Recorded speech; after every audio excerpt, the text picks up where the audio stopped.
Hello guys, welcome to Chandu Prasanna official. ఇవాళ నేను పులిహోర చేస్తున్నాను. చూడండి, ఆయిల్ అయితే తీసుకున్నాను, అందులో ఆవాలు అయితే తీసుకున్నాను. ఆవాలు వేసాక అందులో కొంచెం కరివేపాకు, అందులోనే మనం చిన్నగా కట్ చేసుకున్న ఉల్లిపాయలు అయితే వేసుకొని ఒకసారి కలుపుకోవాలి.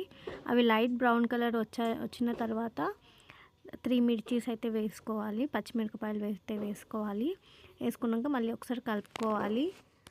అందులోనే కొంచెం మన టేస్ట్కి తగ్గంత అల్లము కలుపుకున్నాక, అల్లం వేసి కలుపుకున్నాక అందులోనే కొంచెం శనగపప్పు, మినప్పప్పు వేసి బాగా కలుపుకోవాలి. కలుపుకున్న తర్వాత అందులోనే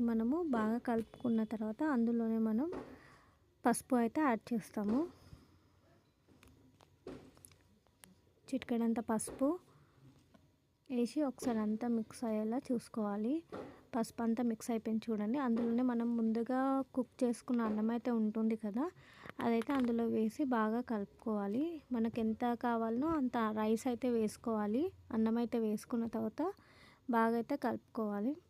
చూడండి, అన్నం అయితే వేసుకున్నాను. అందులోనే మనం లెమన్ జ్యూస్ అనేది, నిమ్మకాయ రసం అనేది కొంతమంది ముందుగానే పిండుకుంటారు, బట్ నేనైతే కొంచెం లాస్ట్ అయితే పిండుకుంటాను. అన్నం పైనే అంతా మిక్స్ చేసిన తర్వాత లెమన్ రైస్ అంతా వేసిన తర్వాత అందులో మనకు తగినంత సాల్ట్ అయితే వేసుకుంటున్నాను. వేసుకున్నాక బాగా అంతా ఏదైతే మనం ముందుగా ఆయిల్లో ఫ్రై చేసినాం ఉన్నాయి చూడండి, అదంతా రైస్కి పట్టేలాగా మనం మిక్స్ చేసుకోవాలి. చూడండి, ఇలా మిక్స్ చేయాలి బాగా. సింపుల్గా ఈజీగా చేసుకునే రెసిపీ అండి. పిల్లలకి లంచ్ బాక్స్కి చాలా యూజ్ అవుతుంది. చూడండి, ఇలా వస్తుంది. Thank you for watching.